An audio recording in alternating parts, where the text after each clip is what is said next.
Buongiorno bianconeri et bianconere. Enfin, buongiorno si vous n'êtes pas sur la côte ouest de la France. En ce moment, il y a un temps vraiment qui fait peur avec cette tempête Céline. Mais nous, on est là pour parler des Juventus. Et cette semaine, il y a principalement une actualité qui est celle des renouvellements. Beaucoup de joueurs sont en train de renégocier leur contrat. Pour certains, la négociation est déjà, disons, aboutie. On n'attend plus que la signature. Pour d'autres, on est en pleine négociation. On va faire les noms. Et puis deuxième partie de la vidéo pour l'affaire Paul Pogba parce que cet matin on a reçu un peu des news par rapport à sa situation, comment elle évolue et malheureusement c'est pas forcément une très bonne nouvelle, ce qui ne fera que augmenter disons les voies de mercato et on touchera brièvement cet aspect à la fin de la vidéo. Donc, renouvellement, situation Pogba, mercado. Partons avec ça. Tout d'abord, merci de souscrire à la chaîne si c'est toujours pas fait. Vous pouvez vous abonner et activer la cloche comme ça, vous serez mieux au courant de toutes les prochaines vidéos. Et puis, n'hésitez jamais à mettre un petit like, un petit commentaire qui aide la visibilité de la chaîne. Partons avec un peu le plus solide, c'est-à-dire Manuel Locatelli, qui est en train de négocier, et c'est presque terminé, on n'attend plus que la signature, son renouvellement jusqu'à 2028. Alors il y en a qui sont convaincus que Locatelli est digne de la Juventus, il y en a qui sont un peu moins convaincus. Personnellement, je le vois assez solide comme milieu de terrain, malgré le fait qu'il joue dans un rôle qui ne lui est pas propre, mais surtout dans les derniers matchs, je commence à le voir avec une certaine solidité. Avant, j'avais l'impression qu'il faisait un peu le taf, le strict minimum. Mais en termes de récupération de balles et puis aussi de construction, je le vois grandir dans les derniers matchs et c'est pour ça que la Juventus lui accorde une chance supplémentaire. Elle veut en faire un pilier pour la prochaine Juventus, pour le prochain milieu de terrain. Néanmoins, je reste convaincu qu'on pourrait mieux l'exploiter en mezzala si jamais on arrive à trouver un profil devant la défense qui garantisse à la fois la récupération de ballon et donc l'aide à la défense et puis la phase de construction parce que c'est un peu ce que Massimiliano Allegri cherche dans un milieu de terrain à placer devant la défense. Donc plus médian, plus récupérateur que créateur de jeu à la Pirlo. Parlons aussi de Nicolo Fagioli, oui, parce que la Juventus lui a renouvelé le contrat jusqu'à 2028, pardon, et ce malgré sa situation assez fragile d'un point de vue médiatique. Il a désactivé tous ses réseaux sociaux et disons qu'il commence à ne plus être un peu au centre du discours médiatique autour de la Juventus et ça va tout dans son sens parce qu'il doit vraiment se concentrer pour se remettre de toutes ses émotions mais aussi surtout de sa maladie et ça a fait un peu polémique le fait que son salaire ait été augmenté de 1 million à 1,5 million. Alors, personnellement, je suis d'accord au renouvellement, un peu moins sur l'augmentation de salaire, mais je la comprends, cette augmentation de salaire. C'est-à-dire aussi que la Juventus juge Fagioli étant comme un asset financier et donc quelque chose à valoriser. D'un point de vue salaire, Fagioli, dans les prochaines années, s'il ne s'était rien passé avec cette histoire de doping, pardon, je commence à mélanger les cartes, avec cette histoire de Paris, aurait pu tranquillement prétendre à un salaire aux alentours de 3 millions. Je gagne et payer 3 millions, les gars, de quoi on parle ou encore de 3 à 5 millions selon en fait son évolution en tant que joueur. Donc je pense que le fait de le bloquer à un salaire de 1,5 jusqu'à 2018, limite ça ne peut être que bénéfique pour la Juventus. Je répète, s'il ne s'était rien passé, peut-être qu'il aurait renouvelé l'année prochaine à 3 millions. Donc en considérant le fait qu'il va manquer encore une demi-saison, je juge que l'augmenter à 1,5, ça va, ça passe. Après, il ne faudrait surtout pas que ça soit vu comme souvent, du conditionnement, ce qui n'est rien. Tu fais quelque chose de mauvais et on te fournit un feedback positif, donc une augmentation de salaire. Il ne faut pas que ça soit vu comme ça, ni par la presse, ni par le joueur lui-même, qui, de toute façon, on le sait, a devant lui un chemin de récupération qui peut s'avérer assez difficile. Donc, a besoin de tout le soutien du monde, de la part des supporters et à la fois de la part de la société. Et en ça, la société se démontre voilà, proactive en lui fournissant l'aide dont il a besoin. J'ai lu aussi le salaire, l'augmentation de salaire et pour l'aider à payer ses dettes. J'y crois moyennement, surtout que lui-même avait dit que il ne payerait pas ses dettes parce que c'est des dettes illégales, hein, donc j'y crois moyen en fait. Mais ça n'est pas fini parce que la Juventus a un chantier, beaucoup d'autres renouvellements. C'est lui de Soulé qui est en train de faire une saison vraiment remarquable au Frosinone. Et notamment, on se demande pourquoi on devrait aller prendre Berardi à 30 millions sur le mercato quand Soulé a exactement en ce moment les mêmes statistiques en termes de buts, d'assistance et peut-être même plus parce il a pris beaucoup de poteaux et de barres transversales. Mais en tout cas, se reconfirme comme étant un joueur vraiment important pour le futur. La Juventus veut le bloquer aussi. Je pense qu'il finira sa saison à Frosinone pour disons, terminer un parcours de croissance qu'il doit faire de toute façon.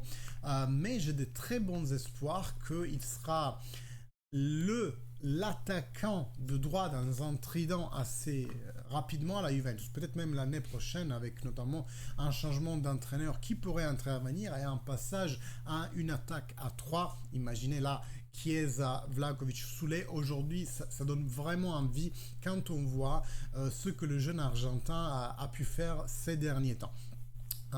Parallèlement à ça, il a été présélectionné, il devrait avoir donc sa première sélection en équipe argentine avec une présence à la clé. Ça, c'est une astucieuse mouvance de Scaloni pour s'assurer le fait que il aura Mathias Soulé dans son effectif de la nationale argentine et qu'il ne se laisse pas convaincre par les Italiens de rejoindre la nationale italienne parce que c'est encore possible. Parlons maintenant de Gleison Bremer parce que lui aussi est en train d'essayer de renouveler son contrat. La Juventus est tout à fait aussi propice à cela. Ça devrait rester sur un salaire environ de 5 millions mais en essayant de rajouter 2 ans au contrat. Et après on verra pourquoi la Juventus fait tous ces renouvellements parce qu'il y a une et seule et simple raison. Entre-temps, vous le savez bien entendu, on parle aussi de renouvellement pour Federico Chiesa avec une échéance dans 1 an et demi, donc été 2024, qui donc rend vraiment prioritaire son renouvellement parce que sinon en été il va se retrouver à 1 an dès l'échéance et il pourrait bien tout simplement avoir un pouvoir de négociation supérieur.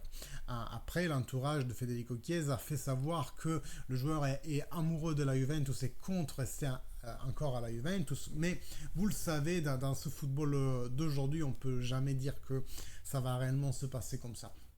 Quant à Dusan Vlahovic, lui, il a un contrat avec un salaire qui prévoit une augmentation par échelon de son salaire et donc bientôt il aura sa première tranche qui va augmenter son salaire de 7 à 10 millions, donc 3 millions en plus de parties variables et l'année d'après ça montera jusqu'à 12.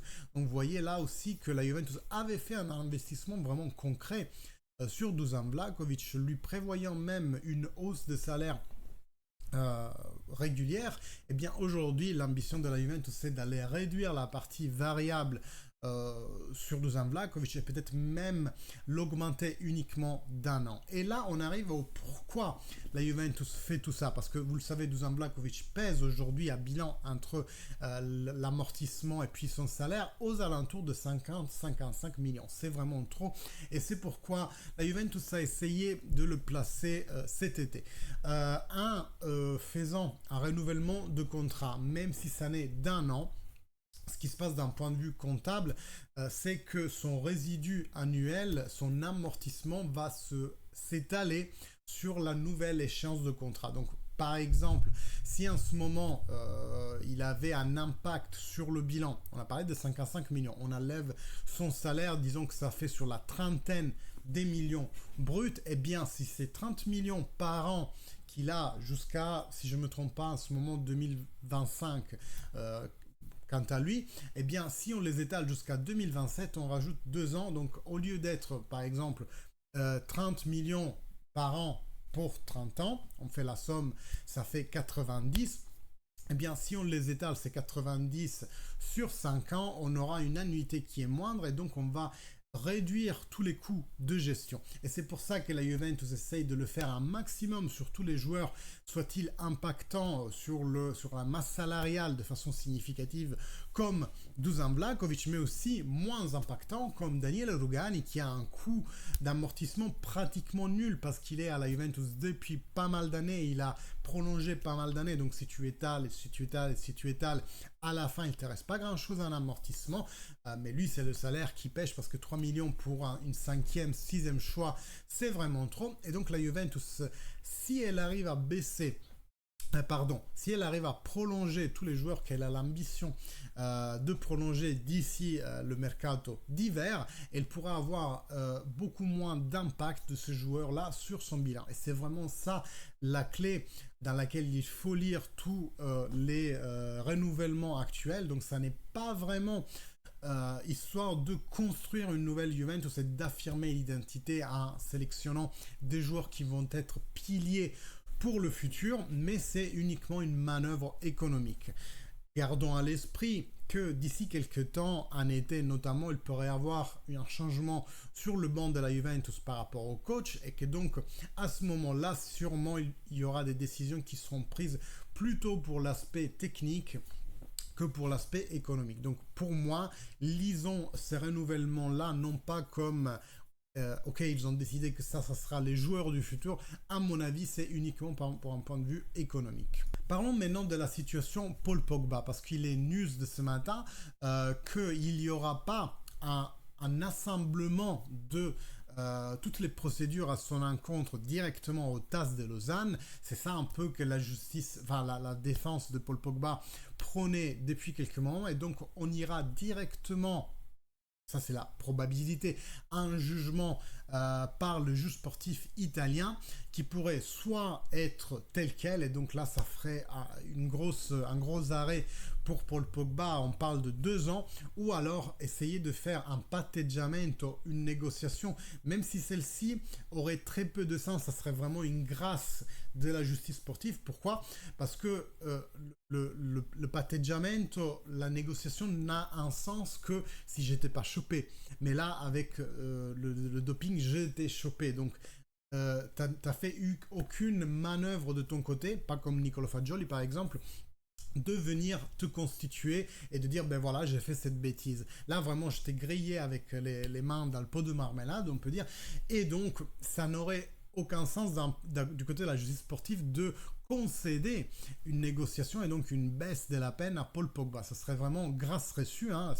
Ça je le dis sans aucune animosité, parce que autant on a pu cracher l'année dernière sur la justice sportive et on en a craché beaucoup parce qu'ils nous ont fait plein de saloperies, mais pour ces 2 épisodes de cette année, Fagioli et Pogba, je considère quelque part que la Juventus s'est donné, en italien on dit un coup de pioche sur le pied, c'est-à-dire on a été les fauteurs de notre propre mal en fait, et non pas par l'intermédiaire de la société mais par l'intermédiaire des joueurs qui ont leur propre tête, leur propre façon de réfléchir, qui n'ont sûrement pas fait attention aux implications que ça aurait pour la Juventus, mais néanmoins cette année la justice sportive, au moins pour ces 2 épisodes là, je trouve qu'elle fait son taf, et c'est un taf qui doit être fait.